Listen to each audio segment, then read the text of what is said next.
Bom dia a todos. Hoje nós vamos retomar a, a nossa disciplina de Fundamentos Estatísticos de Ciência dos Dados e a gente vai retomar de onde a gente parou. Nós estamos vendo um resultado muito importante e muito bonito. Um resultado que diz para num problema de classificação, qual é a regra de classificação, o algoritmo de classificação que é ótimo, que não pode ser melhorado, que consegue te dar os melhores resultados possíveis. A gente vai ver primeiro o que significam os melhores resultados possíveis, em que sentido a gente diz isso, e qual é essa regra. Essa regra é uma regra, uma das razões pelas quais o resultado é bonito é porque essa regra é muito simples, é uma regra intuitiva. E relembrando então o que a gente fez na aula passada, nós estamos falando de um problema de classificação em que a gente tem itens,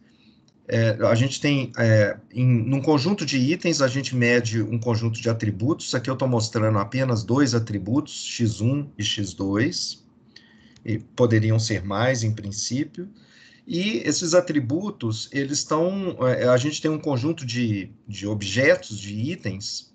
Então, em cada item a gente mede os atributos, os dois atributos, e a gente poderia, então, colocar cada item como um ponto nesse mapa. Esses pontos nesse mapa, a gente vai imaginar que eles estão clusterizados, eles estão agrupados em duas regiões. Uma dessas regiões, todo mundo que está dentro dessa região tem um rótulo chamado POP1, e todo mundo que está nessa outra região tem o outro rótulo POP2. Esses rótulos, eles são pré-determinados, eles são dados, eles foram atribuídos a cada um dos itens antes mesmo de plotar o gráfico. A gente tem duas categorias, então, de objetos, duas classes, e eles aparecem separados no mapa. É importante que eles apareçam separados, porque ao aparecer separado, isso está indicando que os atributos x1 e x2 são capazes, nós somos capazes de, olhando apenas para o atributo x1 e x2, sem conhecer a classe, a gente seria capaz de estimar, de inferir, de aprender qual seria esse rótulo.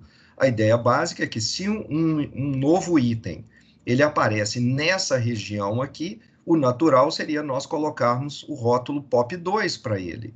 Se, por outro lado, o novo item, quando você plotar os atributos x1 e x2 dele, ele aparecer nessa região, o natural seria colocar o rótulo POP1 para ele.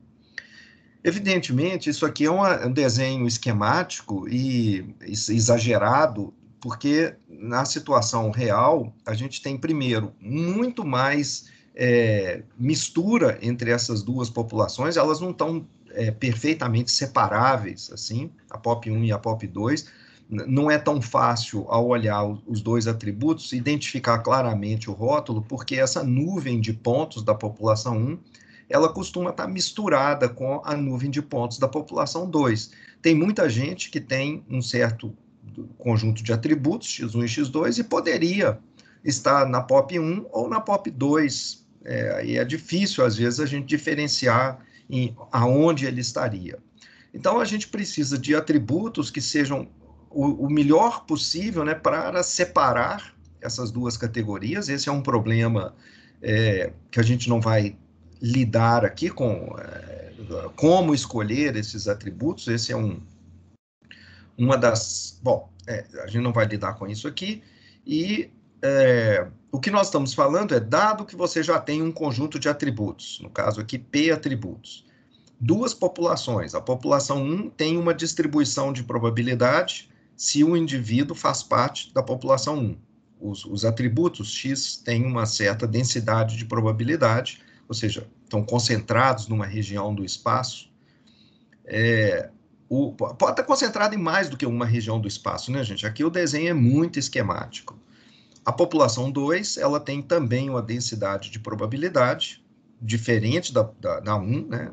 Porque se fossem idênticas, significaria que a gente não seria capaz, olhando para o X, de saber se ele vem da 1 ou da 2, então a F1 e a F2 têm que ser diferentes, e a gente está tentando encontrar uma boa regra para que, com base apenas nos atributos X, a gente consiga identificar, inferir, aprender se o rótulo dele seria população 1 ou população 2.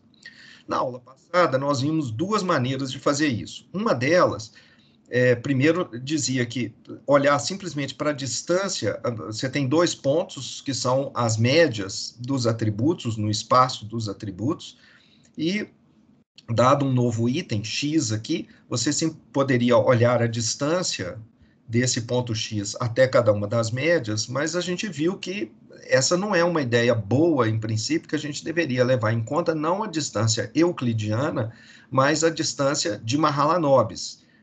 A distância de Mahalanobis colocaria esse ponto x aqui muito mais próximo da população vermelha, da população 2, do que da população 1. Então, é uma heurística interessante, uma heurística que parece boa, uma heurística que a gente aprendeu essa distância estatística, ela é bem interessante, ela leva em conta a distribuição das variáveis, e ela é representada dessa maneira. A distância ao quadrado de x até mu, quando você tem uma matriz de variâncias e covariâncias dos atributos dado pela matriz sigma, ela é representada desse jeito. É a diferença, a distância mesmo de x até mu, vetor distância, mas deitado, né, transposto, na forma de linha, vetor linha. A matriz sigma a menos 1, a inversa da matriz sigma, e do lado de cá o vetor x menos mu, mas em pé, um vetor coluna. Então, isso aqui, esse produto todo, dá um número, e que é exatamente essa distância de Mahalanobis, aquela distância que a gente viu, a distância que, por exemplo, daria uma distância menor nessa direção do que a distância entre esses dois pontos aqui. Então, a ideia, então, é uma regra que a gente pensou inicialmente seria, dado um novo ponto x, esse que está aqui, como é que você faz para alocar ele à população 1 ou à população 2, independentemente do número de atributos que a gente tem?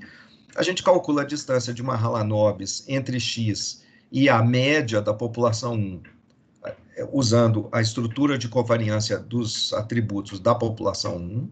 A gente faz a mesma coisa para calcular a distância do x até a população 2, usando a matriz de variância e covariância da população 2, e a gente escolhe aquela população que tem a menor distância. Então, se a distância à população 1 for menor, aloque a população 1, caso contrário, a população 2. Bom,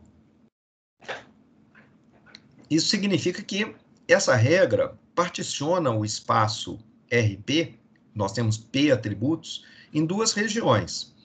Porque para cada ponto X desse espaço, você calcula a distância e ou ela é menor, ou ela é maior ou igual. Não tem outra possibilidade. Então, se você chamar de R1 a região dos pontos X que estão mais próximos da população 1, de acordo com essa regra, essa é a região 1, e a região 2 é o resto, é o complementar. São os pontos que estariam mais próximos à população 2.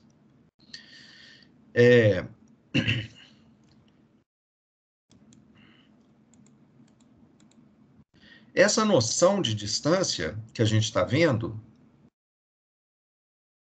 ela pode ser pensada de uma maneira um pouco diferente. Nós estamos chamando de população 1, eu estou usando essa representação, π1, e população 2 é π2. Essas aqui são as densidades do vetor, no caso das duas populações.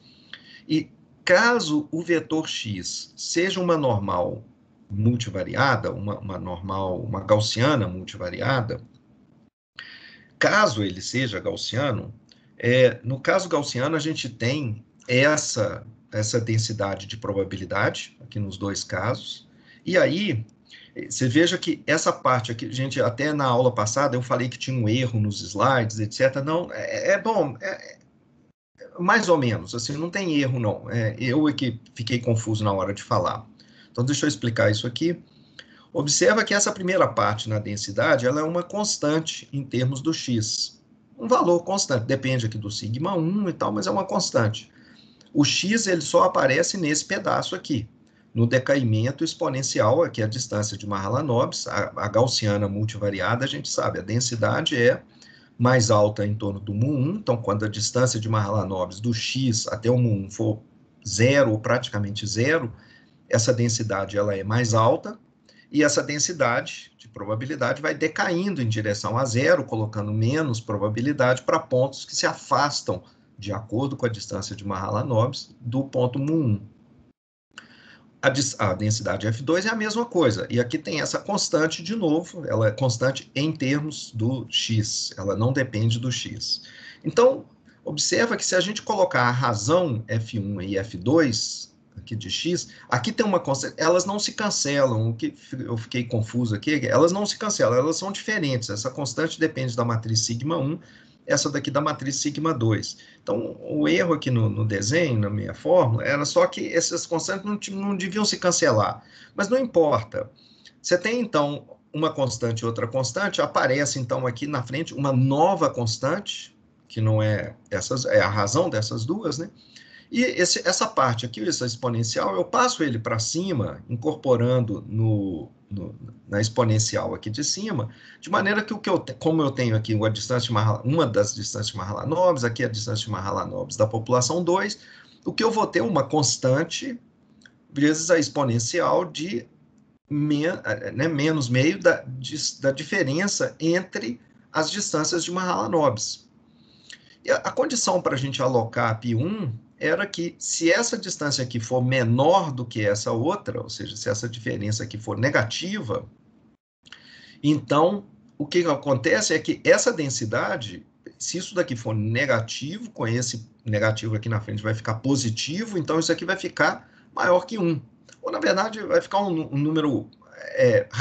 depende aqui da constante, né?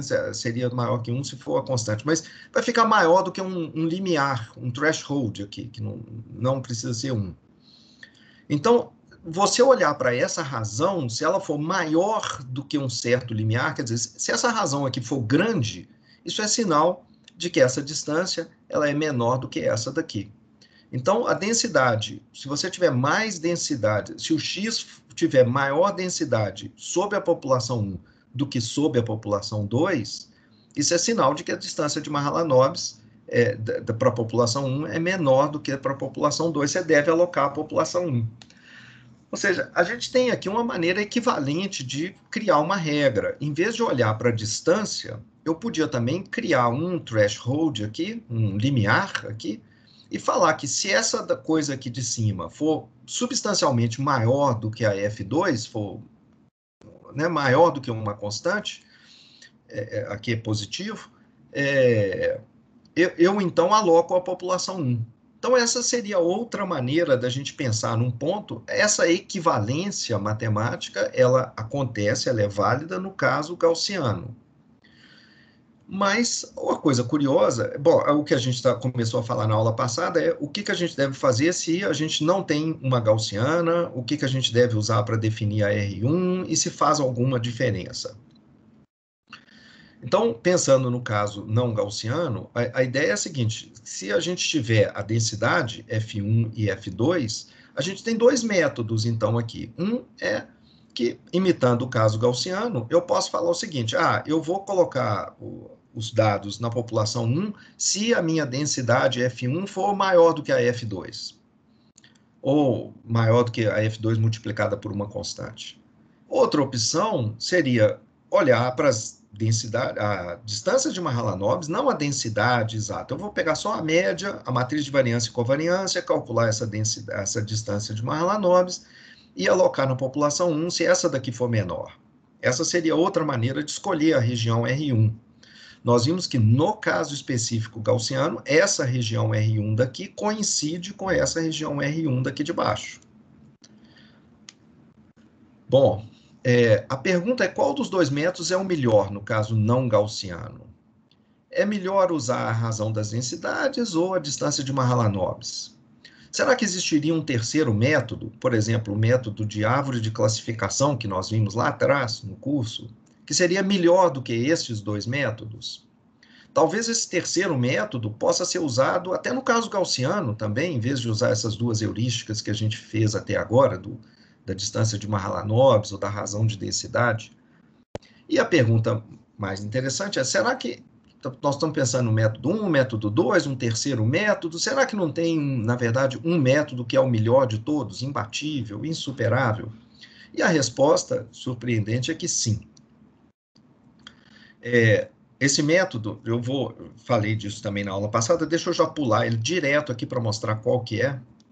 O método ele é extremamente simples, é o final da nossa aula de hoje, e ele diz o seguinte, a região R1 ela vai ser definida da seguinte maneira, é a razão de densidades, esse é o melhor método, não tem nada melhor do que isso. Você vai olhar se a razão de densidades ela é maior ou igual a uma certa constante que vai aparecer do lado de cá. Aqui o x não aparece. Então, para todo ponto x, você calcula se a razão das densidades, se a densidade da 1 dividido pela 2 é maior do que uma certa constante positiva. Se ela é grande o suficiente, né? Maior do que um limiar. Se for maior do que esse limiar, você joga para a população 1. Se for menor, você joga para a população 2. E pronto. Isso é a melhor coisa que você pode fazer. Então, deixa eu voltar aqui. É isso que nós vamos concluir daqui a pouco.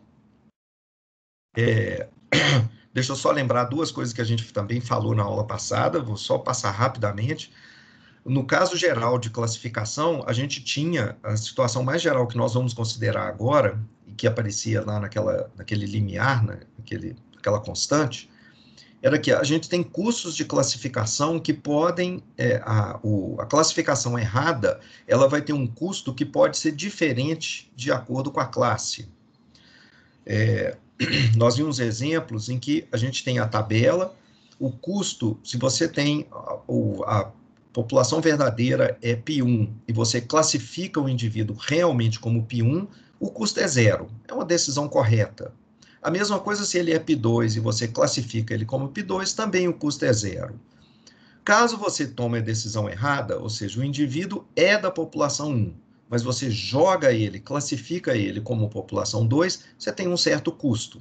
Esse é o custo de classificar em 2 um indivíduo que pertence à população 1, dado que ele pertence à população 1. E aqui, o contrário, ele pertence à população 2, mas você coloca ele na população 1. Nós vimos exemplos na aula passada, que eu não vou repetir aqui, em que é natural pensar que esses custos podem ser bastante diferentes, não só um pouco diferentes, mas bastante diferentes. Claro, existem situações também em que esses custos podem ser parecidos, mas a gente viu exemplos em que, e é comum que esses custos sejam muito diferentes, um seja bem maior do que o outro.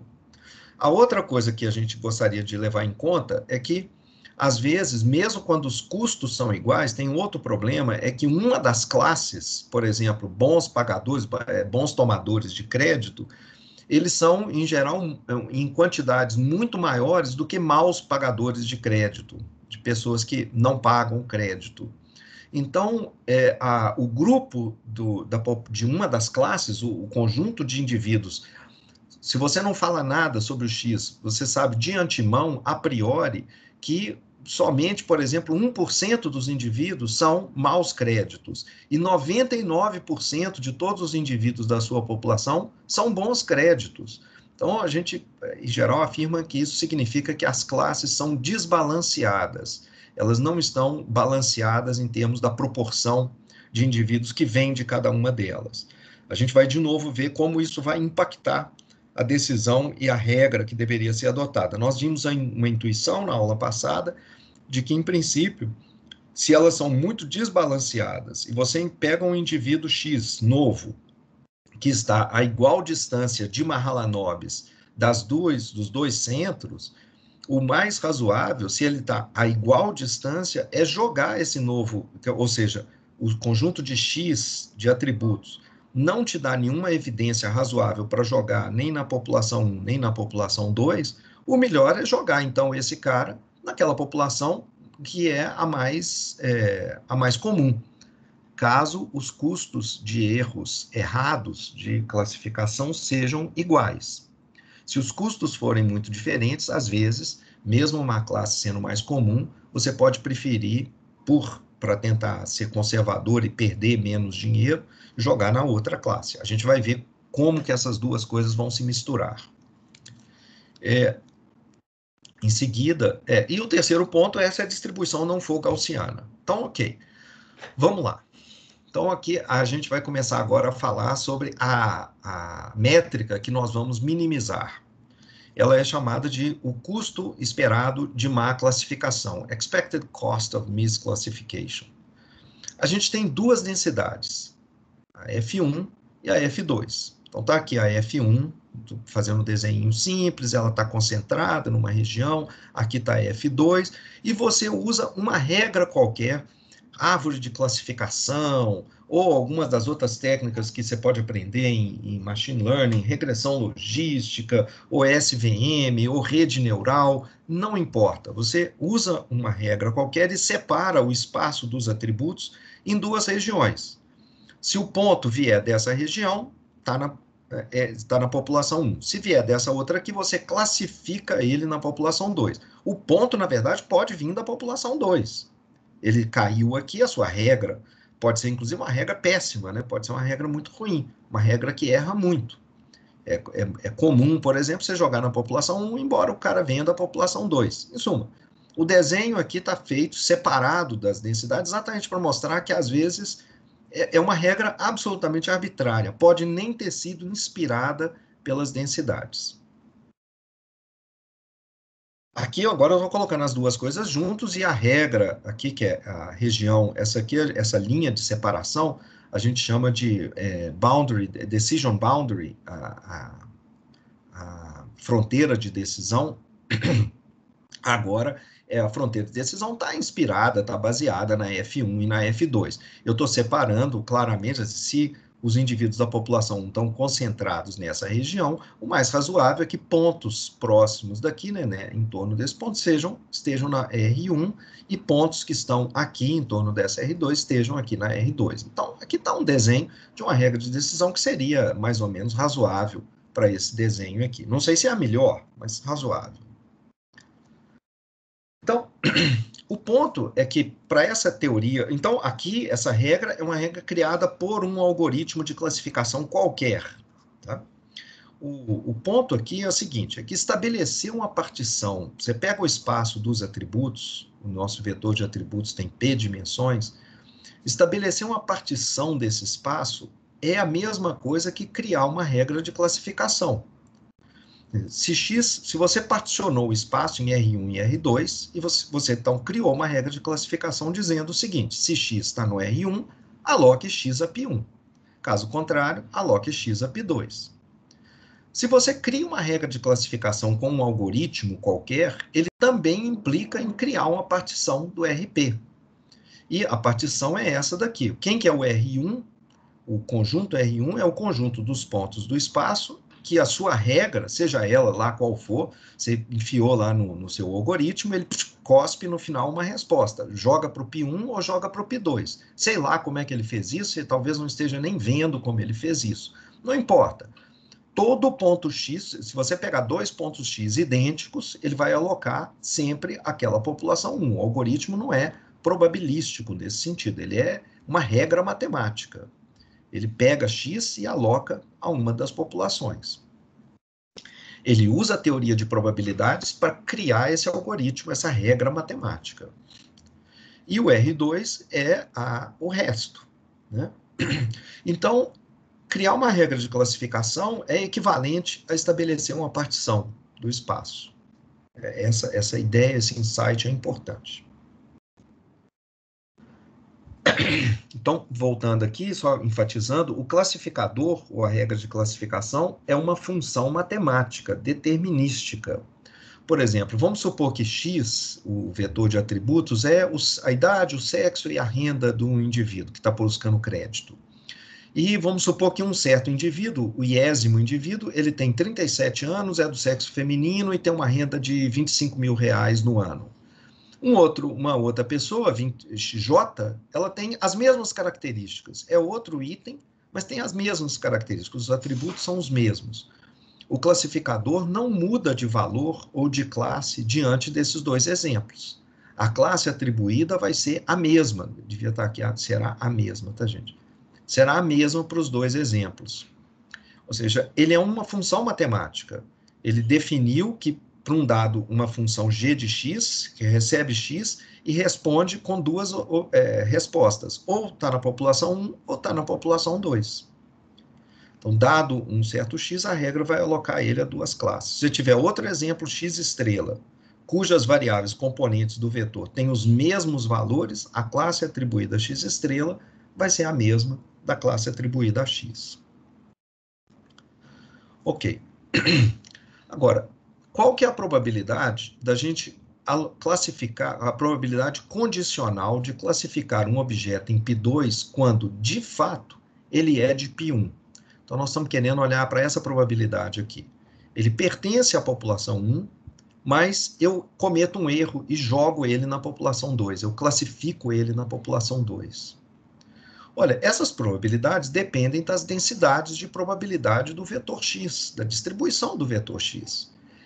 Se você fixou a fronteira de decisão, você criou as duas regiões, R1 e R2, a chance disso daqui acontecer é a chance do vetor x, embora ele esteja sendo gerado pela população 1, então, portanto, ele vem da densidade F1, embora ele venha da F1, ele cai na região R2.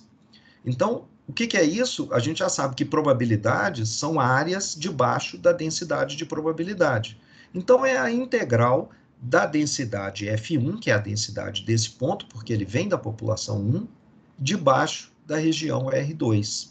Então, tá aqui, se o desenho é esse, isso aqui devia ser um desenho tridimensional, meu desenho está meio ruim, mas é só para mostrar aqui o seguinte, olha só, tá aqui a x1 e x2, a densidade de probabilidade da população 1, da população 2, a regra de decisão, tá aqui a linha, do lado de cá é R2, do lado de lá é R1. Então, o que é essa densidade aqui? Essa densidade é a integral debaixo dessa função aqui, F1. Estou ignorando completamente isso, porque o ponto ele vem da população 1, mas ele cai na região R2, ou seja, ele cai do lado de cada linha. Ou seja, é o volume de F1 nessa região R2 aqui. Eu vou fazer uma integral em toda essa região dessa densidade aqui. Estou integrando essa densidade na região do lado de cá dessa linha. A região, a F1 que está concentrada aqui na região R1, essa parte aqui desse volume da densidade eu não levo em conta. Ele não aparece aqui nessa cálculo. Então, isso é a probabilidade de uma classificação errada, de uma delas, né? O indivíduo está na π1 e ele é classificado em π2. Se tiver alguma dúvida ou alguma questão não entendida nesse ponto, isso é muito importante, porque o resto da demonstração vai usar muito essa ideia. Se quiser manifestar agora.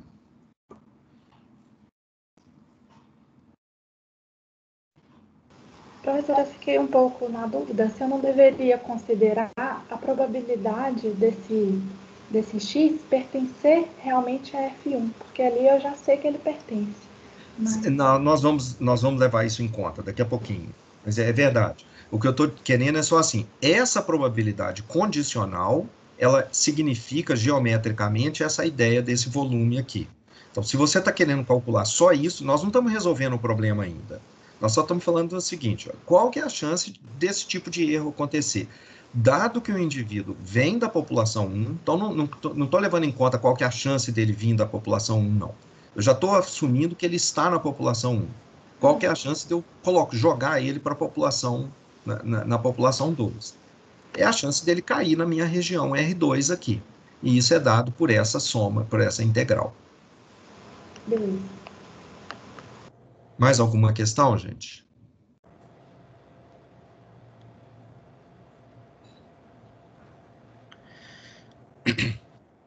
Então, continuando, do mesmo jeito, a classificação, né, a outra possibilidade, dado que ele é de π2, é classificar erradamente, aqui devia ser π1, né? É o outro erro.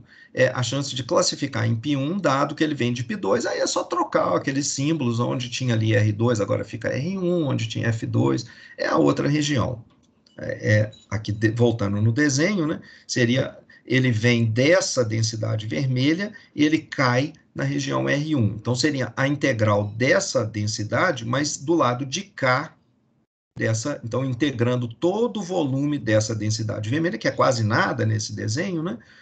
Todo o volume dessa densidade do lado de cá, nessa região verde que está aqui. Então, aqui, no caso unidimensional, é mais fácil de fazer o desenho. Tá bem mais fácil. Imagina que o atributo fosse apenas um, só um x. Então, a gente tem aqui as duas densidades. Como é que, quando ele vem da população 1, o x, os atributos, eles estão mais concentrados nessa parte aqui do eixo. Já o atributo, quando o cara vem da população 2, ele fica mais alocado aqui nessa faixa aqui. E a minha regra de classificação foi essa, muito simples aqui. Eu simplesmente pus um limiar e falei o seguinte: se cair para o lado de cá, eu vou olhar o meu x. Se o meu x caiu aqui, eu vou jogar ele na F2. Se o meu x caiu aqui na região verde, na região R1, eu jogo ele para a população 1. Tá razoável. Não sei se você pode querer mexer com esse cara aqui de posição para escolher outras regras de decisão. Pode criar também regras, às vezes, que não são só uma linha. Você pode falar assim, não, tem um intervalo aqui. Se cair dentro desse intervalo, está na 2. Se cair fora do intervalo, vem da X1. Mas aqui parece que a região, colocar só um ponto de corte é um negócio razoável, dado que as curvas estão bem separadinhas assim.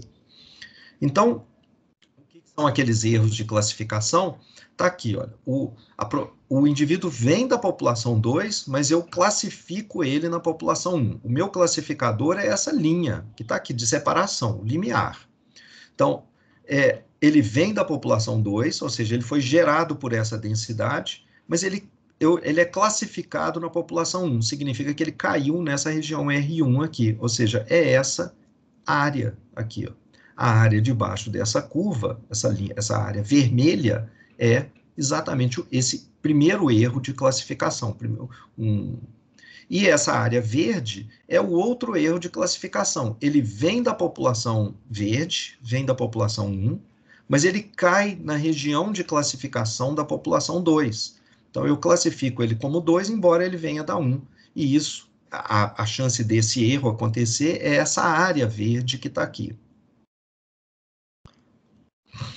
Tá claro isso, gente? Então, espero que esteja de novo falando. Esse é um ponto bem importante aqui no resto, nos próximos 20 minutos.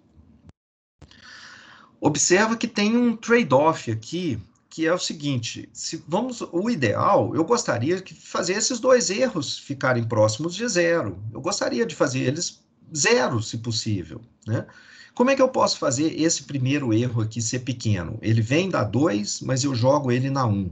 Quer dizer, eu tenho que diminuir essa área vermelha. Para eu diminuir essa área vermelha, pensando que a regra de classificação é só um limiar, esse ponto aqui, o que eu tenho que fazer é empurrar essa regra de classificação aqui para a esquerda. Eu tenho que puxar com essa mãozinha aqui, eu tenho que empurrar ele para cá. Mas na hora que eu fizer isso, diminuindo então a área vermelha, né, porque ela vai só até a região, ou até o limiar, o que vai acontecer é que a área verde vai se expandir. E, portanto, esse outro erro vai aumentar. Então, existe um trade-off entre essas probabilidades de classificação incorreta. Não tem jeito da gente fazer, se você quiser minimizar, para esse desenho, dado que o meu atributo x, ele se distribui desse jeito na população 1 e se distribui desse outro jeito na população 2, não tem jeito, e a gente vai usar um limiar, que é um ponto aqui, uma linha, para separar uma da outra, não tem jeito de fazer os dois erros irem para zero. Você pode fazer um deles ir para zero. Se você pegar essa linha aqui e empurrar ela lá para cá, por exemplo, né, isso significa que você só vai jogar na população 1 se o ponto tiver onde está a minha mãozinha, tiver à esquerda de onde está a minha mãozinha. Olha, então, nesse caso, o seu erro vermelho vai desaparecer praticamente. Não vai ser nada, não vai ter praticamente nada, talvez nada mesmo, zero. Mas o erro verde vai aumentar muito, né? Vai ser enorme. A mesma coisa se você empurrar para o lado de cá, essa área verde vai começar a diminuir, mas a área vermelha vai se expandir. Então, aqui está mostrando o seguinte, tem uma limitação do mundo, da realidade. por mais esperto que o seu algoritmo seja, não tem jeito de fazer esses dois erros desaparecerem. Você vai ter que conviver com eles. Se eles vão ser grandes, se eles ficarem os dois muito grandes, por melhor que você faça, talvez você tenha que repensar o problema colocando mais atributos, pensando em atributos melhores do que esse X, porque ele não está diferenciando bem as duas populações, ou talvez as duas populações sejam realmente meio que indistinguíveis, né? Então, mas o fato é que, limitado por esse, você tem esse X, não tem nenhum outro nesse instante, você tem essas duas distribuições aqui, e você vai fazer a separação com essa linha. Como é que você deveria escolher essa linha? Aonde que você deveria colocar ela? Bom, a gente está imaginando que os dois erros têm custos diferentes. Se eles têm custos diferentes, nós vamos minimizar o custo esperado de má classificação. Deixa eu explicar o que é isso. Agora sim, aquilo que você que tinha perguntado agora há pouco, porque como é que nós vamos levar em conta agora o indivíduo vir da população 1 ou da população 2. Olha, nós temos duas probabilidades, P1 e P2, que são a chance do indivíduo vir da população 1 ou da população 2, e a gente viu que essas duas probabilidades podem ser bastante desbalanceadas. Só um segundo, por favor.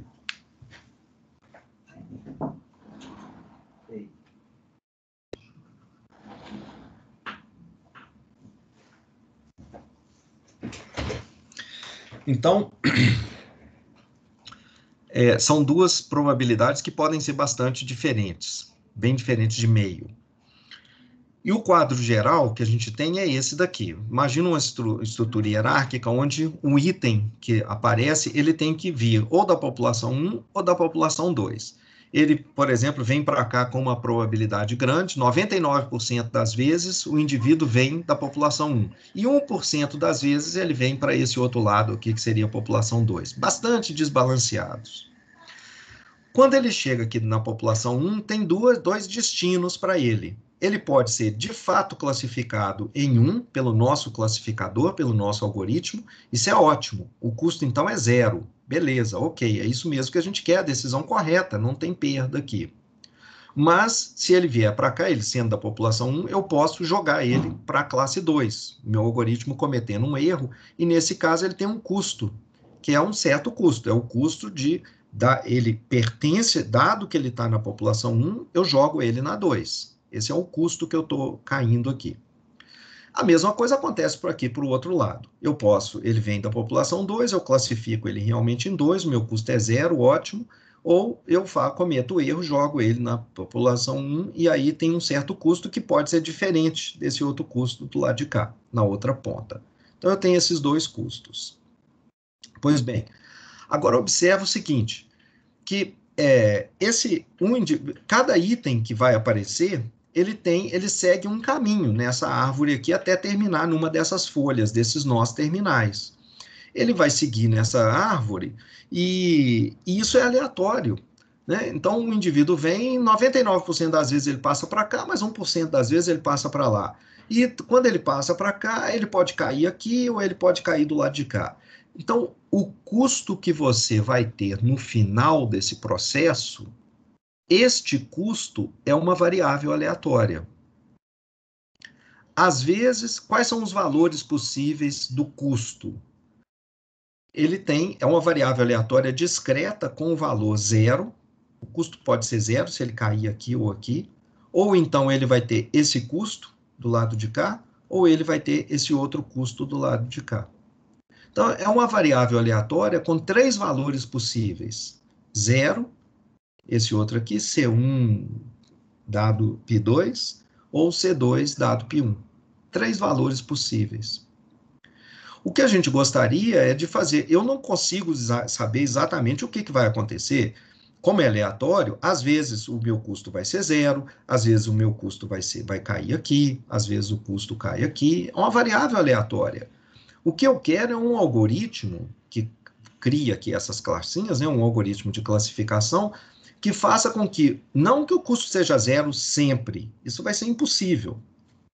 Isso vai ser impossível. Existe sempre uma probabilidade de cometer erros aqui. No entanto, em vez de querer que o custo seja zero sempre, o que eu vou pedir é que o custo médio seja o menor possível. Que a minha regra de classificação consiga minimizar o meu custo final.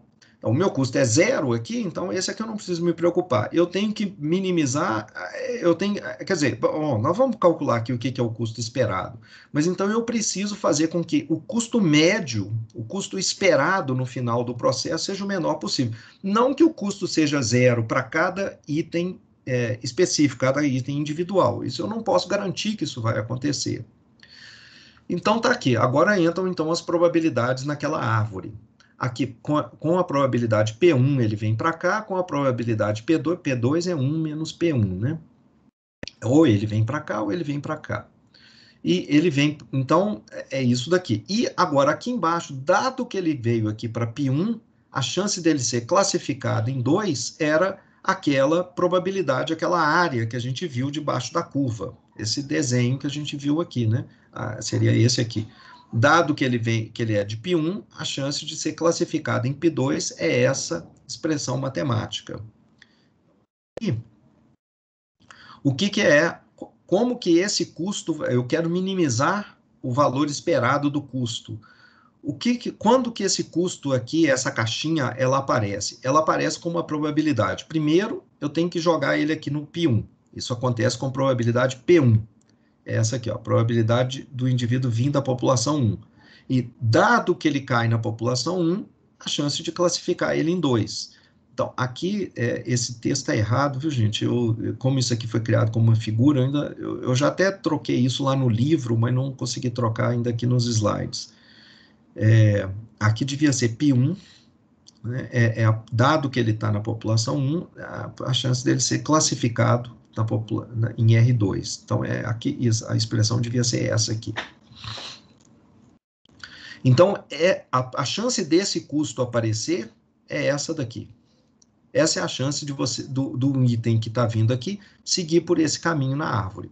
Esse pedaço aqui nós obtivemos, era aquela ideia geométrica, aquele volume, e aqui é simplesmente a probabilidade dele vir para a população 1. Os outros aqui são idênticos, têm fórmulas similares. Então, tá aqui, nós vamos calcular agora o custo esperado ou o custo médio de má classificação. O custo, então, é uma variável aleatória com 3 valores possíveis. 0, esse custo, ou esse outro aqui. Esses outros custos são aleatórios e acontecem com certas probabilidades. Então, vamos lá. Qual que é o valor que você espera para o custo?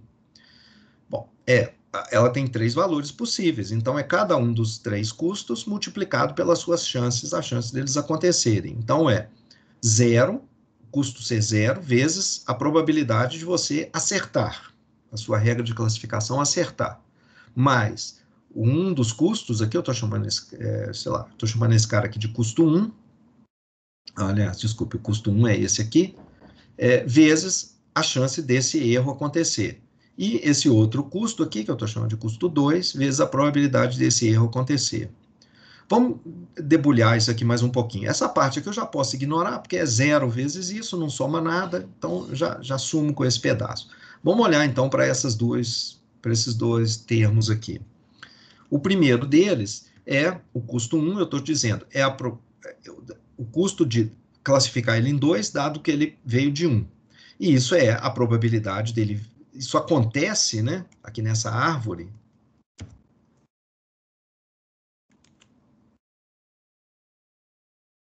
Aqui, isso aqui, né? Então, quando que esse custo aqui acontece? Com essa probabilidade aqui.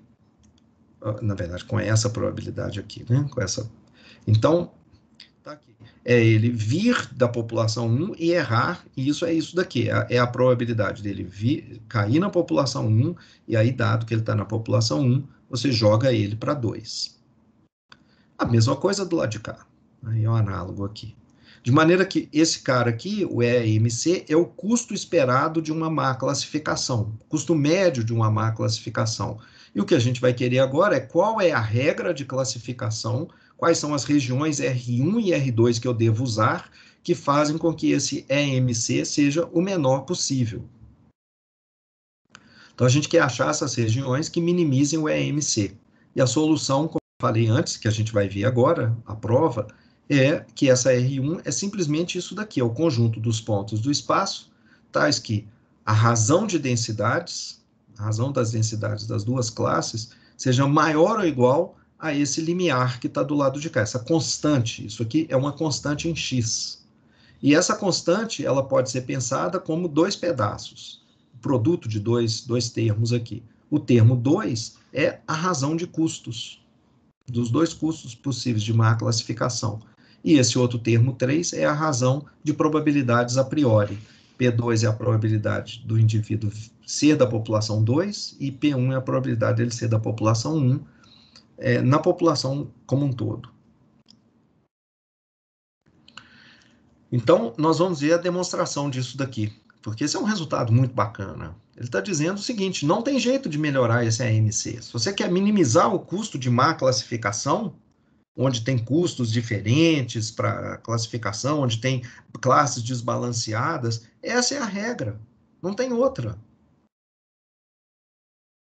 Então, vamos ver a demonstração disso, porque esse é um resultado extremamente importante. Então, nós estamos querendo definir o R1 e o R2 que minimizem o EMC. O R1 e R2 é completamente arbitrário nesse instante ainda. Estou repetindo aqui a fórmula do EMC, do custo esperado. Cada um dos custos diferentes de zero, os custos não nulos, multiplicado pela probabilidade dele acontecer. Então, do indivíduo, você vir da população 1, e aí, dado que ele é da população 1, você jogar ele na população 2. Agora, eu substituo essas probabilidades aqui por aquelas integrais que a gente tinha encontrado antes, que é a fórmula bem geral das coisas. É a chance dele estar na região 2, mas ele veio da população 1, então ele foi gerado por essa densidade. Esse é só esse pedacinho aqui, essa primeira probabilidade. Aí tem ainda essa daqui, você aí que estava perguntando antes, está vendo aqui? Olha, está aparecendo aqui a probabilidade dele vir da população 1.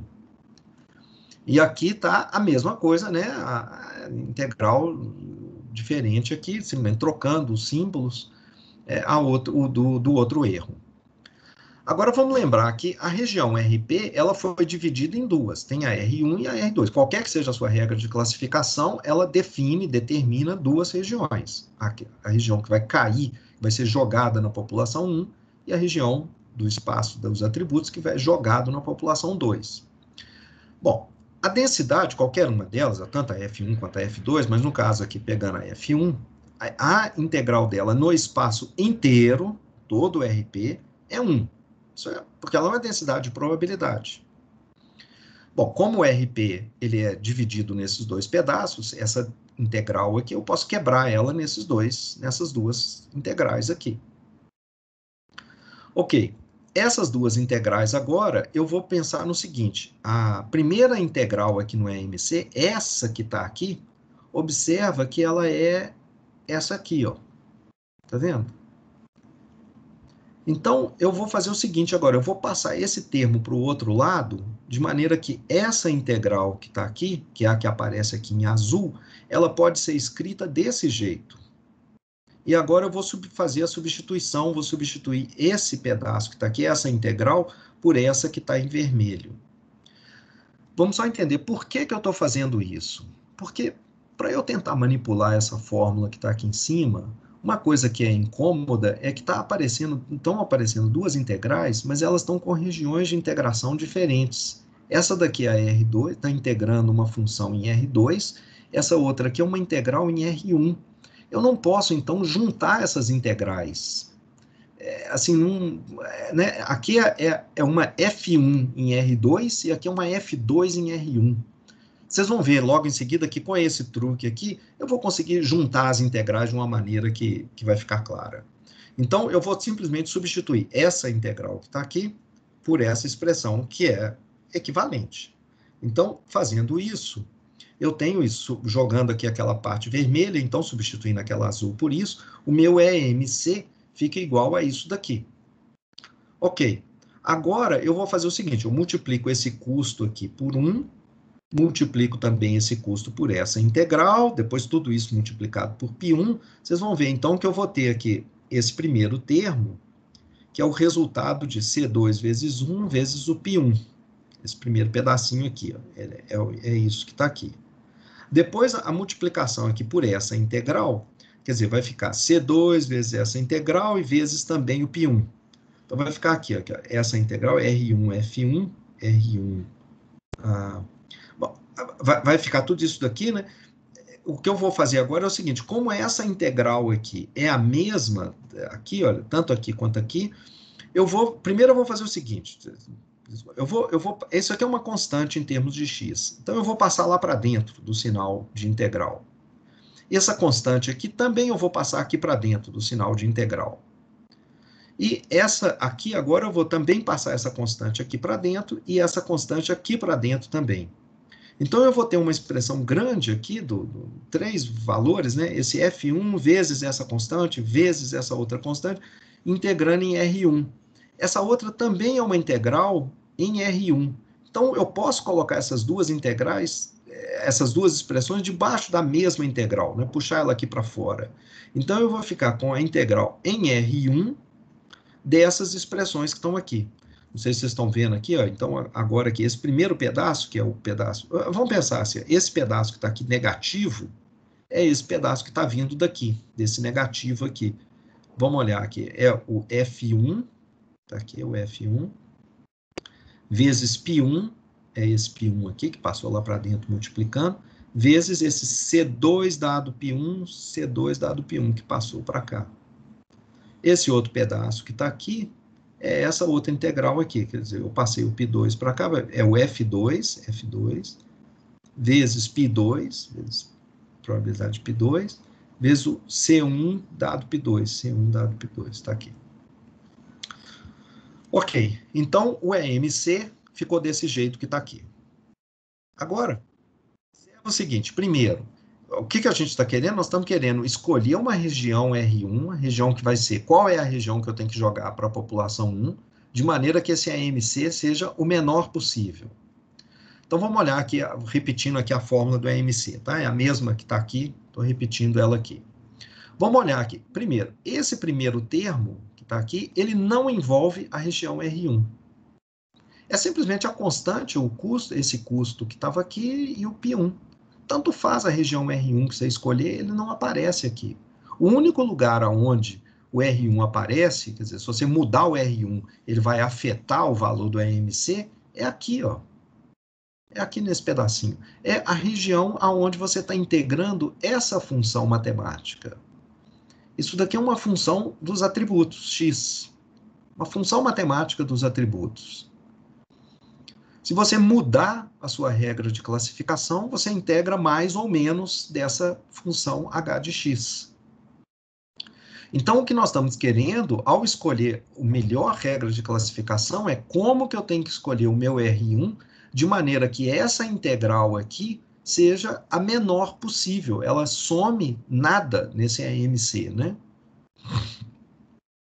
Vamos olhar agora, então, para esse hx aqui, que é a coisa. Integral é a mesma coisa que somar, né? É uma versão contínua da soma. Então, nós estamos somando esses termos hx aqui, integrando esses termos. Essa função hx, ela não envolve o R1. Hx não envolve o R1. R1 só está aqui. Então, essa função hx que está aqui, para alguns x, quando você sair andando pelo espaço RP, o espaço dos atributos, você vai ter esses hx, para alguns lugares ela é maior que zero, para outros pontos x você vai ter esse hx menor que zero, porque é uma diferença aqui, né? É uma função positiva aqui, menos essa outra parte positiva aqui. Então esse hx, ele deve ter isso, deve ter alguns pontos x maior que zero, outros menor que zero. Se você quer minimizar o EMC, o que você tem que fazer é tornar essa integral a mais negativa possível. Porque quanto mais negativo for essa expressão toda que está aqui, menor é o EMC. Você está subtraindo desse termo aqui. Dificilmente esse EMC vai chegar a zero. A gente já viu, não vai ter jeito de chegar a zero. Mas você quer tornar ele o menor possível. O menor possível vai ser tornando isso aqui, então, mais negativo. Então, como que a gente vai fazer isso? Para minimizar esse EMC, o que você tem que fazer é Enquanto você tiver um HX negativo, você joga ele para o R1. Então, a ideia é escolher, então, como R1, o conjunto dos pontos X do espaço, tais que essa expressão HX que está aparecendo aí seja menor ou igual a zero. Então, podia ser só menor aqui do que zero. Não, isso é que vai ser relevante. Ou seja, ele vai ser minimizado se você escolher o R1 desse jeito aqui. Vamos olhar de novo aqui para o AMC. Ele está aqui, eu estou repetindo a fórmula, é mais a integral em R1 dessa função HX que está aqui. Então, vou chamar aqui, esse pedaço aqui é uma constante que não depende do R1, mais I, e essa integral aqui, I é a integral em R1 desse HX de X. Tá? Então, I é isso aqui. Então, veja que se o HX é menor ou igual a zero, então, o que a gente está querendo? É isso daqui. Veja só, se você tiver um ponto X, deixa eu ver, eu acho que eu fiz isso daqui. Tá aqui sim. Eu vou deixar para você ler isso aqui se você quiser, para você ficar em paz com essa afirmação. Eu estou dizendo o seguinte: o jeito de minimizar, de tornar essa integral o mais negativo possível é definir a R1 como sendo o conjunto dos x, aonde essa função hx é menor ou igual a zero. Eu fiz aqui alguns slides adicionais falando o seguinte: suponha que você tem um ponto x onde o hx é maior que zero. Você não deveria acrescentar esse ponto x no R1. Então, você não deveria aumentar esse ponto x. Então, eu faço essa argumentação aqui e vou deixar para você ver isso por sua conta, se isso aqui não estiver sendo mais ou menos óbvio para você. Então, agora o ponto é o seguinte: se você está feliz com essa argumentação, se você está satisfeito com isso, quer dizer que a nossa função R1, a nossa região R1, deve ser aquela em que essa função hx é menor ou igual a zero. A hx é menor ou igual a zero significa isso aqui, essa é a função hx, menor ou igual a zero. E agora você manipula. Jogo esse segundo termo negativo aqui para o lado de cá, direito da desigualdade. Aliás, eu joguei esse outro termo para o lado de lá, multipliquei por menos, e só para deixar F1 aqui por cima, vou deixar F1 aqui. Então, no final das contas, essa desigualdade aqui, ela é equivalente a essa desigualdade que está do lado de cá, que é exatamente a nossa regra ótima. Então, se você quiser minimizar o erro médio de má classificação, você deve definir, deve classificar da seguinte maneira: olha a densidade do X na população 1 dividido pela densidade do X na população 2 e verifica se isso foi maior ou igual a essa constante que está aqui, onde nessa constante aparece a razão de custos e as probabilidades a priori, a razão das probabilidades a priori. Se for maior, joga na população 1. Se for menor, joga na população 2. Aquela argumentação que eu vou deixar para você ver. Então, em resumo, esse é o classificador ótimo de Bayes. Ele chama de Bayes porque a gente usa essas probabilidades a priori, a probabilidade de vida da população 1 ou 2 a priori. Um novo caso, ele vem da população 1 com uma certa probabilidade P1 e da população P2 com uma certa probabilidade P2. As densidades são essas aqui, tem dois custos de classificação errado, baseado apenas em X, você quer predizer a classe, 1 ou 2. Cada regra de classificação que você criar tem o seu custo esperado de má classificação. Dentre todas as regras possíveis e imagináveis, aquela que torna mínimo o ECM, o erro esperado de má classificação, é aloque o item à população 1, caso essa desigualdade aqui aconteça. É só isso.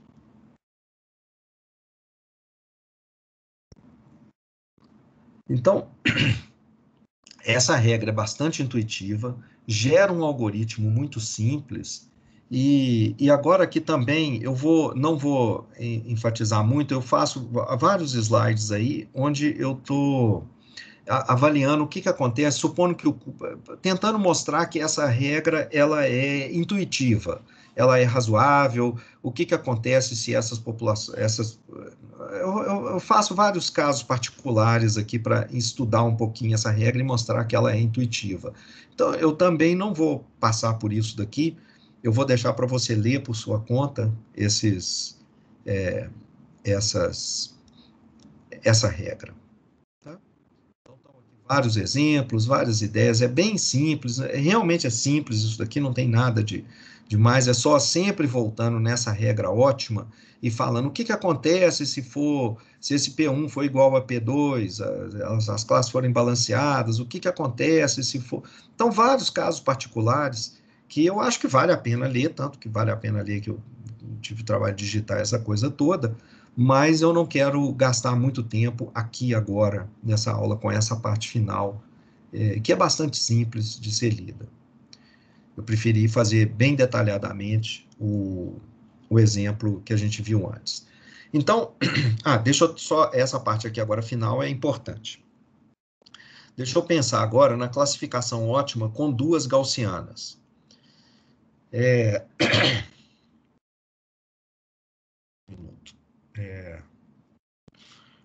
E eu quero já pular lá para o final, que a regra ótima que a gente viu, então, é essa daqui. Aloque a população π1 se F1 dividido por F2, a razão das densidades, for maior ou igual a isso que está do lado de cá. Bom, o que que é a densidade gaussiana? Bom, a densidade gaussiana está aqui, a f de x, ela é essa constante em x, né, uma constante em x, vezes a exponencial da distância de Mahalanobis, distância ao quadrado de Mahalanobis. Então, a razão F1 para F2 é a razão, essas duas aqui, essas duas constantes, a exponencial, distância de Mahalanobis da população 1, distância de Mahalanobis da população 2. Então, a regra, no caso gaussiano, essa regra que está aqui, ela fica igual a isso, essa razão de Cas, a exponencial das duas distâncias de Mahalanobis maior ou igual a isso que está aqui. Se a gente tomar log dos dois lados e mudando de lado alguns dos termos, essa regra, então, ela é equivalente a olhar a distância de Mahalanobis da população 1 e verificar se ela é menor do que a distância de Mahalanobis da população 2, mais alguns termos. E esses termos que estão sendo somados aqui, eles levam em conta os custos diferentes, as classes, se elas estão desbalanceadas ou não. Observa, por exemplo, se as classes forem balanceadas, essa probabilidade aqui é meio, essa daqui de baixo também é meio, então essa razão fica igual a 1, log de 1 é 0, esse termo não soma nada. Eu faço esse tipo de análise aqui no resto, nesses restos dos slides. Mas o fato é que a classificação de Mahalanobis, essa classificação ótima, então, no caso de duas gaussianas, ela fica do seguinte jeito. Se a gente tiver... eu vou fazer o seguinte, não, eu vou deixar, eu realmente vou pular isso aqui, porque eu não tenho um tempo muito grande para a gente...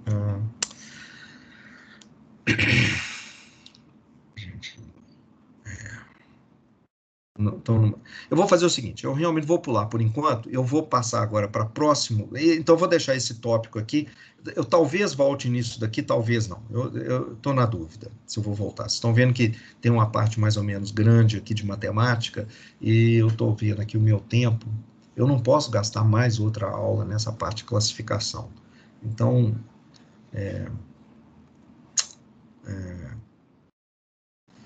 eu vou pular essa parte final aqui do gaussiano, com a regra ótima com o gaussiano. Eu acho que eu vou ter que voltar nela por causa do próximo assunto, que é discriminante. Eu acho. Deixa eu só encerrar essa parte do classificador ótimo de Bayes, porque a pergunta é a seguinte, olha, então tá, se eu tenho um classificador ótimo, é ele que eu vou usar. E por que em Machine Learning a gente fica inventando regras de classificação? A gente tem aí a regra árvore de classificação, que não é a regra ótima de Bayes, a gente tem SVM, a gente tem rede neural. Por que a gente tem essas coisas? O que acontece é que, para usar essa regra ótima de Bayes, a primeira coisa que a gente precisa é conhecer as duas densidades. a F1 e a F2, para calcular aquela razão. Então, se você não conhecer essas densidades, e em geral a gente não conhece essas densidades, a gente precisa estimá-las. E aí a gente vai ter algum erro de estimação dessas densidades de probabilidade, que vão ser só aproximações. Aí você pode pensar assim, ué, mas aí é só estimar bem as densidades, então? Não tem jeito de estimar bem? Bom, em princípio, a gente pode estimar qualquer densidade, mesmo multivariada, usando técnicas de kernel, que eu acho que a gente não vai ter condições de ver ao longo desse curso. Estimativas de densidade. O histograma multivariado, o histograma bivariado ou univariado, ele é uma estimativa de kernel bem primitiva, bem simples. Mas existem várias outras estimativas de kernel que você poderia usar, inclusive multivariados, mas essa estimativa de kernel, ela tem uma dificuldade grande, porque quando o vetor de atributos, ele tem muitas coordenadas, por exemplo, e muitas que eu estou dizendo é 15, se ele tiver 10 ou 15 coordenadas, em geral, a gente precisaria ter uma amostra mamútica, assim, gigantesca, monstruosa, para a gente estimar bem essas densidades. A gente estimaria mal essas densidades nas caudas dela. Nas caudas aqui, no caso multivariado, né? Nessas pontas aqui, onde as densidades são as duas baixas, do lado de cá também, a gente estimaria muito mal essas densidades, a gente estimaria elas com erros relativos muito grandes. Relativos muito grandes. É o que a gente olha, é exatamente a relação de uma com a outra. Então, essa razão aqui, ela ficaria muito instável, seria mal estimada essa razão nas caudas, aonde é importante a gente estimar. Então, a gente teria muito erro ali naquele pedaço. Então, além disso, essa regra ótima de Bayes, ela é ótima para essa métrica, SAM. Então, se você tiver outras funções objetivo, outras regras, outras métricas que você gostaria de minimizar, ela não vai resolver para você. Por outro lado, ela tem vantagens. As vantagens é que primeiro, ela é ótima para SAM só para essa métrica, mas é ótima então, mas para alguma métrica. Ela é simples, ela é intuitiva, ela mostra para a gente que se o objetivo for minimizar o custo médio de má classificação, a melhor coisa que você deveria fazer é olhar para as densidades de probabilidade. Então, ela te dá uma ideia intuitiva de como que você deveria estar operando nas outras funções. Então, olhar para a razão de densidades, ou daqui a pouquinho a gente vai começar a chamar isso de razão de verossimilhança, olhar para a razão de verossimilhanças é a maneira correta de você fazer a maneira correta não, mas a maneira ótima de você tentar criar uma regra de classificação. Isso vai aparecer também em testes de hipóteses e outras maneiras, olhar a razão de verossimilhanças. Então, isso foi para a gente aprender, então, essa regra de classificação ótima de Bayes, e duas coisas, então, a gente usa essa regra quando a gente tem boas estimativas de densidade, mas usualmente nós não temos, especialmente se o vetor de atributos for multivariado. Mas é importante a gente saber que se a gente tivesse essas densidades, essa deveria ser a regra que a gente deveria estar usando. Todas as regras que a gente cria na prática, então, redes neurais, SVM, logística, todas elas são tentativas de se aproximar dessa regra ótima de Bayes. Nós, inclusive, vamos ver daqui a pouco que a regressão logística é essa regra ótima de Bayes num contexto específico, num contexto, a gente vai ver em que situação a regressão logística vai ser equivalente ao classificador ótimo de Bayes, quando a gente estudar a regressão logística. Ok, gente, tem alguma pergunta nesse instante?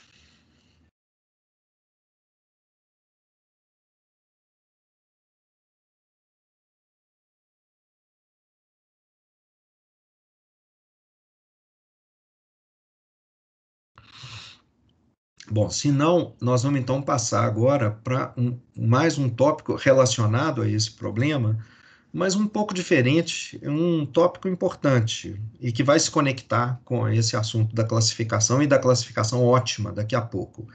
É uma técnica chamada Linear Discriminant Analysis e abreviada como LDA. Existe uma outra técnica também que tem esse mesmo acrônimo, essa mesma abreviação, LDA, e que é chamada Latent Dirichlet Allocation. É uma técnica diferente, é uma técnica de tratamento de texto, mas usa esse mesmo simbolismo, essa mesma abreviatura de LDA. O LDA que a gente vai estudar agora é antigo. Ele foi desenvolvido em 1936. Eu não estou fazendo... Isso aqui está em qualquer livro de Machine Learning, essa técnica está lá, ela aparece, é importante, ela é estudada e é usada até hoje. E ela foi desenvolvida por esse cara, Ronald Fisher, que é o maior estatístico que já existiu. Não só é o maior estatístico que já existiu, como é também um dos maiores geneticistas do mundo. Ele é o cara responsável por juntar a teoria mendeliana com a teoria da evolução do Darwin.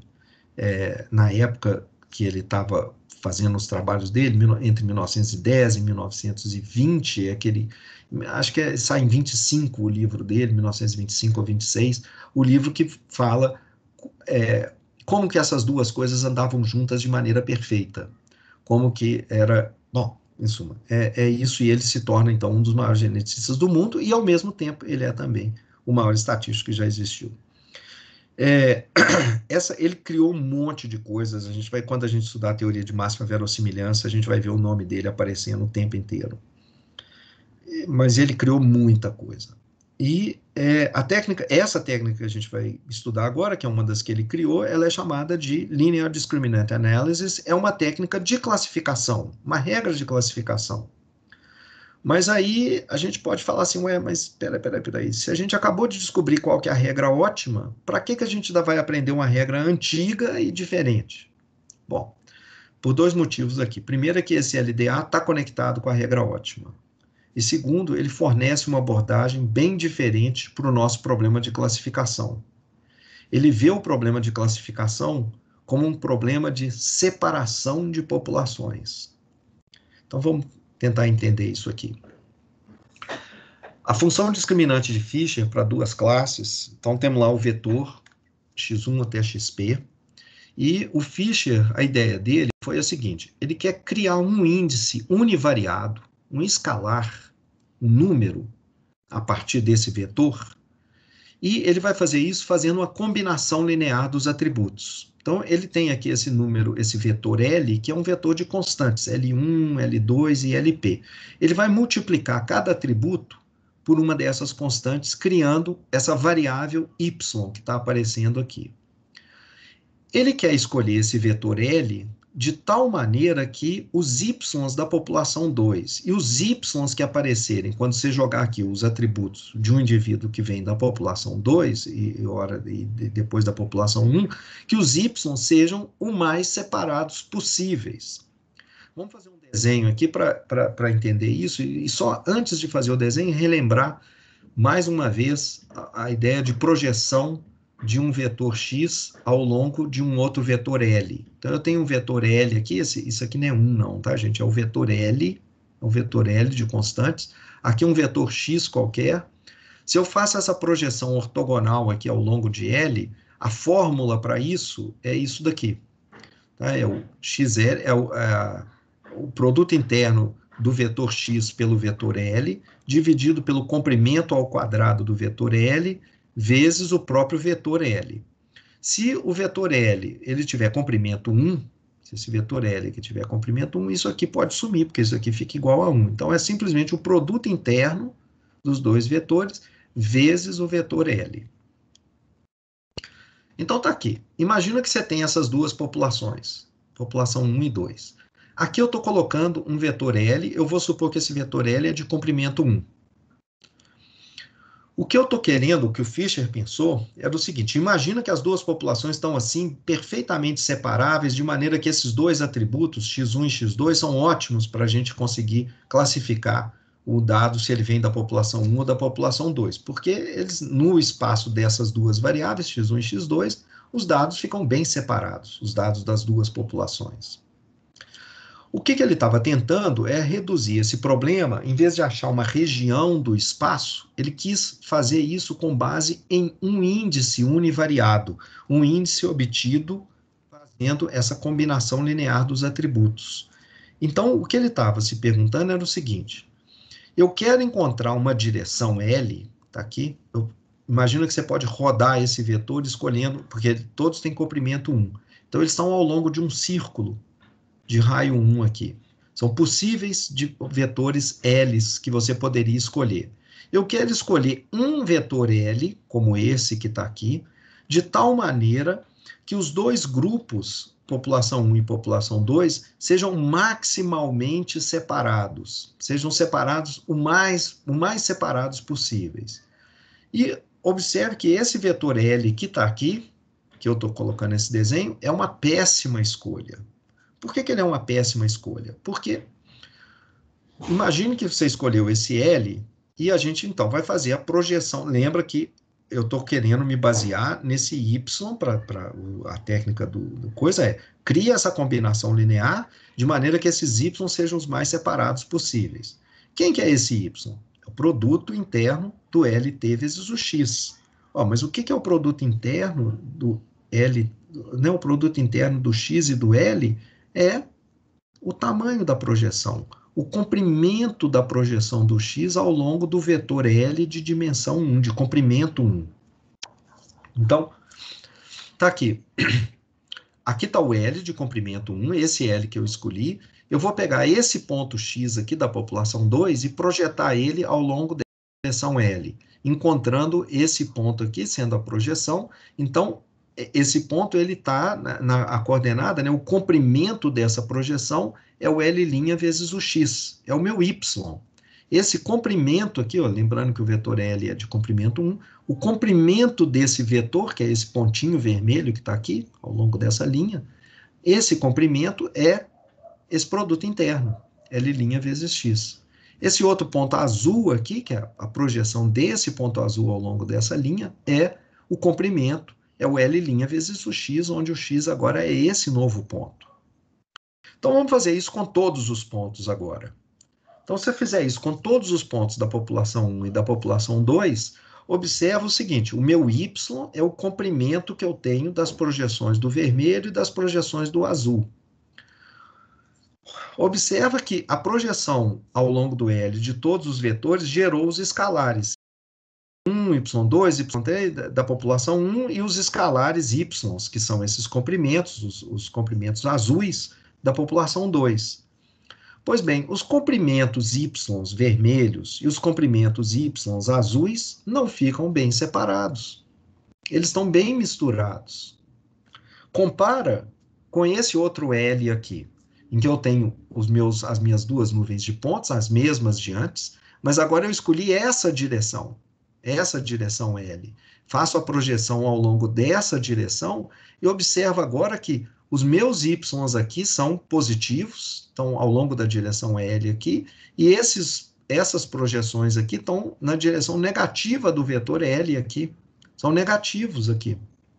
Então, essa direção L que a gente está colocando aqui, ela é bem melhor para gerar grupos bem separados de Ys, os Y sendo as projeções ortogonais ao longo do vetor L.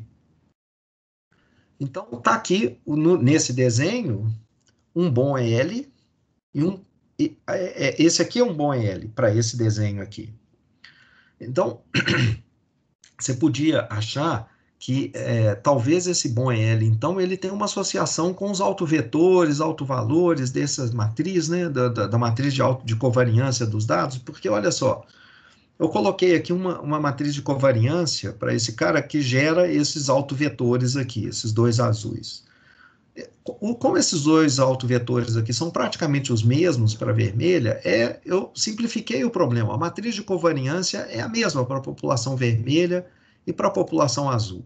A única coisa que distingue a vermelha e a azul é realmente o ponto central aonde estão localizados a nuvem de ponto vermelha e a nuvem de ponta azul. Ah, então parece que um bom L está ao longo de um dos autovetores aqui. Nesse caso, até o autovetor menor, né? Não é simples assim. Aqui eu estou colocando as duas matrizes, pego essa nuvem aqui, simplesmente desloco ela, coloco ela aqui sem alterar a estrutura de autovetores. E observa que agora o bom L, aquele que vai maximizar a projeção, não é mais essa direção. Se você colocar essa direção aqui e projetar todo mundo ao longo dessa direção, vai ficar péssimo. Os azuis e vermelhos todos embolados. A melhor coisa que você pode fazer é escolher essa direção aqui, de maneira que essas projeções ficam mais ou menos separadas das vermelhas. Então aqui o L é completamente diferente. Não é. Na maioria das vezes, o L não vai ser nenhum dos autovetores do sigma. Para encontrar a solução, o Fischer raciocinou da seguinte maneira. Vamos projetar cada ponto x ao longo de L, gerando o escalar que está aqui, o L transposto x. Vamos calcular a média da população 1, está aqui o y1, e a média da população 2 desses escalares que a gente vai criar. E vamos procurar a direção L em que essa distância aqui dos dois seja a maior possível. A ideia é essa daqui. Eu tenho as duas populações aqui, a população 2 e a população 1. Aqui eu tenho os atributos da população. O indivíduo 1, ele tem um tanto de atributos. Aqui é um vetor com vários atributos. Aqui também um vetor com vários atributos. Aqui um outro vetor com vários atributos. Bom, eu pego esse primeiro dado, esse primeiro ponto x, e projeto ele, né, ao longo da direção L. Escolho uma direção L e projeto esse primeiro dado ao longo da direção L, encontrando esse escalar, esse número aqui. Faço a mesma coisa com o segundo dado. Projeto ele ao longo da L, acho esse segundo dado. E assim por diante. No final, esses caras aqui são os y da população 1. Calcula a média desses indivíduos, o y barra. Faço a mesma coisa aqui embaixo, calculando as projeções dos dados que vêm da população 2. Acho os y da população 2. E calculo a média deles. E agora, eu vou pensar em quem é o L que faz com que esse valor médio seja o mais separado possível desse outro valor médio, em que essa separação seja a maior possível. Bom, isso tem uma dificuldade. Aqui é sempre o método português, né? Você está vendo ali e tal, pois é, não é isso não. Entendeu tudo que eu falei até agora? Pois é, não é bem isso ainda não. A ideia aqui é a seguinte, é que às vezes você pode ter essa separação aqui do y barra e do y2 bem grande, mas as projeções não estarem bem separadas. Eu tentei fazer um desenho aqui em que eu tenho aqui, eu faço as projeções dos pontos azuis e acho a projeção, né, o valor médio dessas projeções azuis. É esse cara que está aqui, esse ponto aqui. Faço a mesma coisa com os vermelhos. Projeto os pontos vermelhos, tiro o ponto médio, é esse cara que está aqui. Agora, olha então para essa diferença aqui. Ok. Agora considera essa outra diferença aqui. Ao longo dessa direção que está aqui. Aqui o desenho devia ter sido um pouco mais... você pode manipular um pouco o desenho, né, para tornar mais óbvio essa diferença. Meu desenho não ficou tão bom. Mas agora, imagina aqui esses dois outros pontos e você tem essa distância que é um pouco menor do que essa daqui. Mas você podia ter feito ela até bem menor do que essa, mas a ideia é a seguinte, é que não é só essa distância, apesar dela ser menor, se você olhar as projeções dos vermelhos, eles estão altamente concentrados em torno dessa média vermelha aqui, e as projeções dos pontos azuis também está altamente concentrada em torno dessa média azul. Enquanto que se você olhar para essa direção L do lado de cá, as projeções dos pontos azuis, elas estão espalhadas, bem espalhadas em torno dessa média, e a mesma coisa os pontos vermelhos espalhados em torno dessa média aqui. de maneira que tem muito sobreposição de pontos azuis junto com os vermelhos aqui. Então, essa direção, ela separa melhor os pontos vermelhos dos pontos azuis, melhor do que essa outra direção que está aqui. Então, a ideia é não olhar apenas essa distância aqui entre essas duas médias. Olhar algo mais, olhar a concentração dos pontos em torno de cada uma das médias. Então, a conclusão fundamental aqui que o Fischer chegou é que, para medir a separação entre as populações projetadas, eu não devo simplesmente olhar a distância, a diferença entre as médias das projeções. Eu tenho que olhar também a variabilidade dos dados em torno dessas projeções. Eu tenho que olhar o tamanho dessa diferença relativamente ao desvio padrão dos dados projetados. Então, a ideia do Fischer foi procurar um L para maximizar essa diferença, sim, mas dividido por esse desvio padrão. Deixa eu explicar isso aqui. Vamos tentar entender aqui a formulação do problema. Vamos supor que a gente tem dados de duas populações, duas classes, P1 e P2. Os dados são vetores aleatórios de dimensão P, têm densidades F1 e F2, não precisam ser gaussianos. Eles têm uma média diferente, mas a mesma matriz. Eu vou assumir, aqui só para simplificar o problema nesse momento, que a matriz de covariância seja a mesma para os dois. Depois a gente vai aliviar essa hipótese aqui. Mas, por enquanto, eu vou deixar essas duas aqui. A matriz de variância e covariância, tanto da população 1 quanto da 2, é a mesma matriz. Então, a única coisa que realmente distingue as duas populações é que elas estão concentradas em vetores médios diferentes dos atributos. Com o vetor L, a gente reduz o vetor p-dimensional a um escalar unidimensional. Então, para os indivíduos que estão na população 1, eu tenho esse escalar, ele tem um valor esperado, que eu estou chamando de M1. É o valor esperado, e esse valor esperado é simplesmente o L aplicado no vetor μ1. A gente viu isso já de propriedades de vetores aleatórios, porque esse y aqui é uma combinação linear dos atributos aleatórios x. Para o P2, no P2 eu tenho também o valor médio desse y, que eu estou chamando de M2. A variância da projeção y em torno das duas médias, eu estou assumindo, né, como é a matriz de covariância é a mesma, essa variância aqui também vai ser a mesma. A gente também já viu a fórmula, quanto que é a fórmula da variância de uma combinação linear de variáveis aleatórias. É dado por essa expressão aqui, o L, a matriz de variância e covariância do vetor aleatório, e o L em pé aqui, o L transposto e o L em pé. Então, observa que a variância do y, que é a projeção, muda com o L. A média muda com o L, está aqui o M1 e o M2, e a diferença entre eles, à medida que você variar o L, essa distância aqui entre M1 e M2 muda, porque você está mudando o L aqui. Mas também está mudando a variabilidade em torno dessas duas médias, M1 e M2. Então, a gente quer encontrar o L que maximize a separação das duas populações. Como medir essa separação? Como a gente mostrei antes, eu não estou querendo só maximizar essa distância aqui. Eu quero encontrar o L que torne isso daqui grande relativamente ao tanto de concentração, de quão concentrado vão ficar as projeções em torno das suas médias M1 e M2. Então, eu vou maximizar essa distância ao quadrado aqui, para sempre, ao quadrado facilita para a gente maximizar, minimizar, né, derivar, dividido pela variância do y.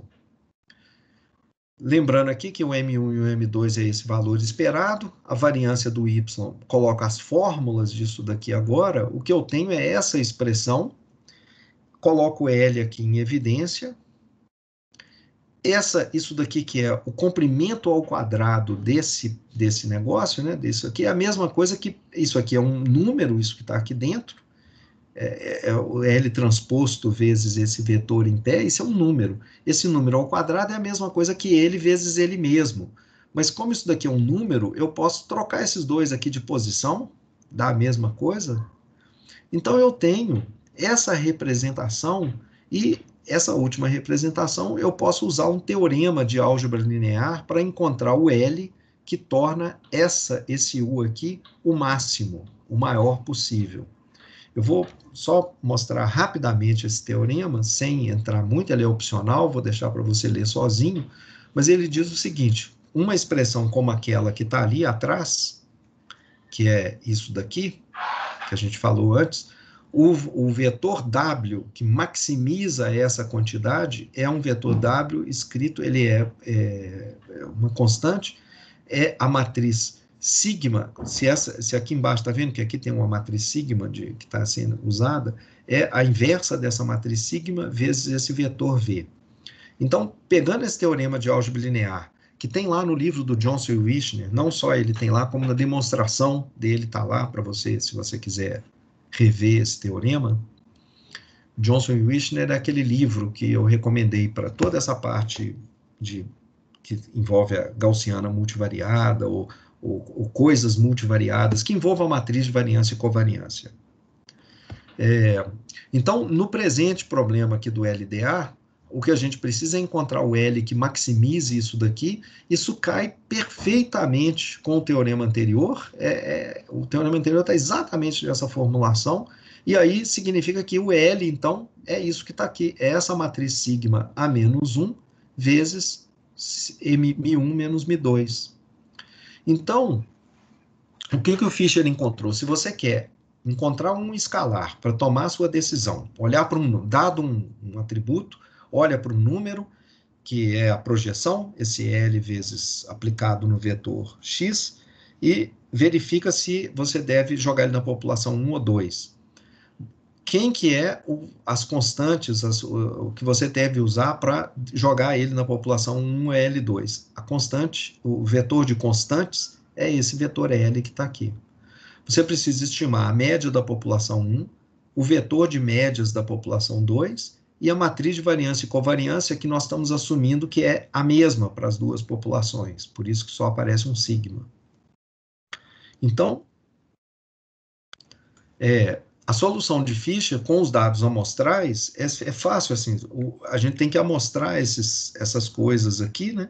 E ela vai ficar igual no final a uma combinação linear. Isso aqui é importante só para a gente ver, assim, o que você tem que fazer é estimar o vetor de médias, estimar o vetor de médias da população 2, estimar a matriz de variância e covariância, que a gente está assumindo ser a mesma.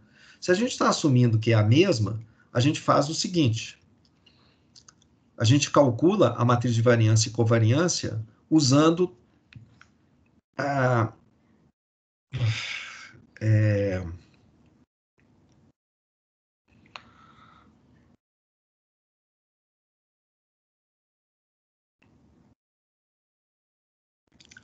a gente faz, tá aqui, desculpe, tá? Então, a gente faz o seguinte: o LT, então, vai ser o vetor de médias da população 1, o vetor de médias da população 2, e aquela matriz que a gente estava olhando, porque agora eu estou transpondo, viu, gente? Então, eu tô colocando isso aqui transposto, eu estou colocando como vetor linha agora, então eu transpus essas coisas aqui.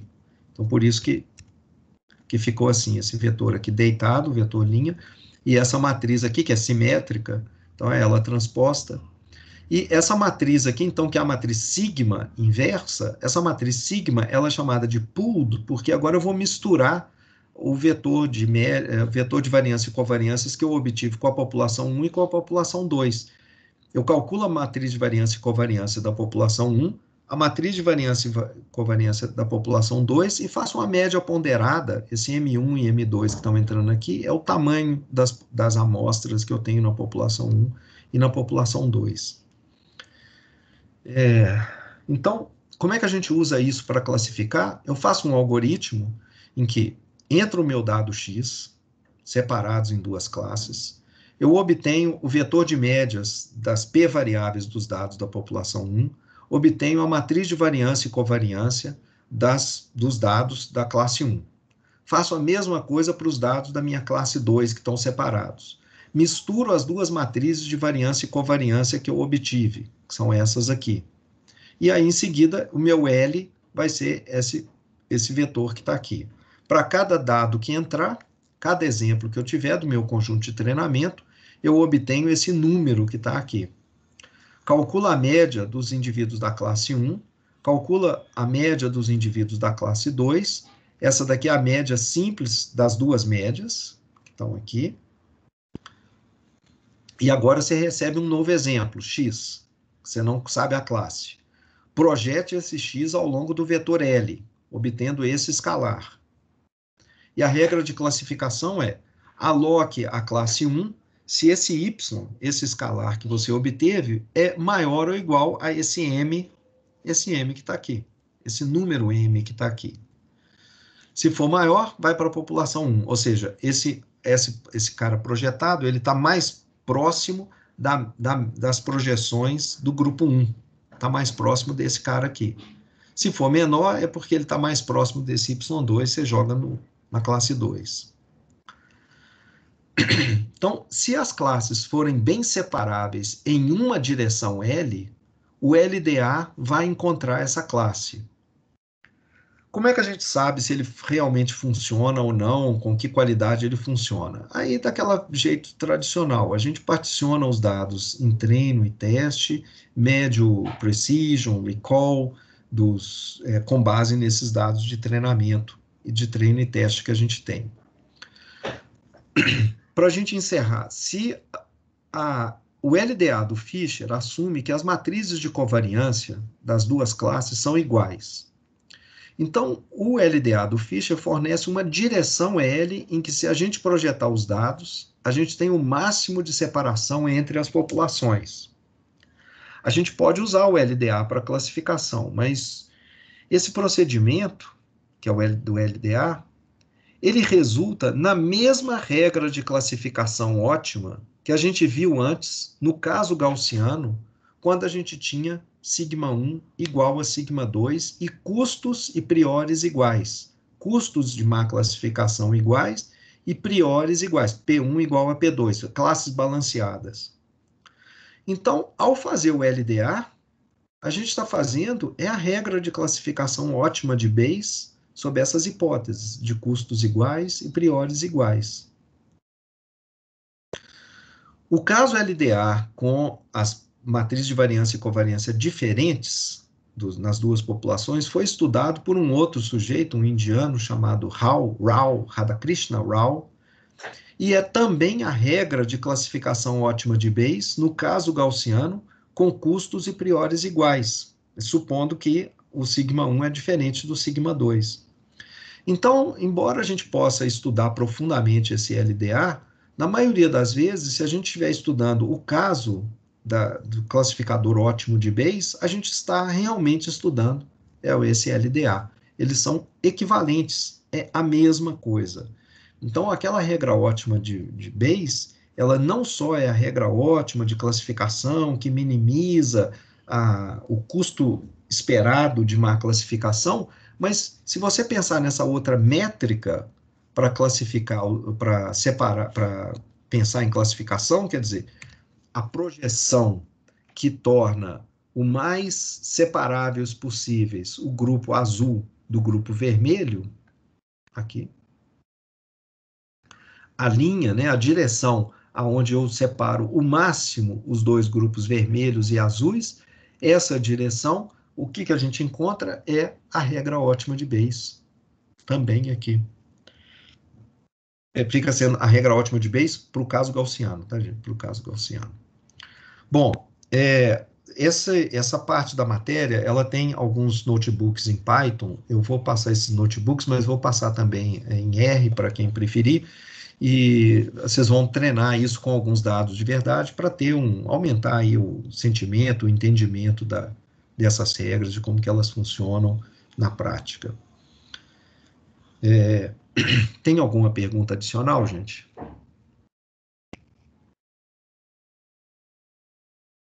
Adicional não, porque não teve, só teve pouquíssimas perguntas aí na aula, né? Tem alguma questão, gente? Alguma pergunta?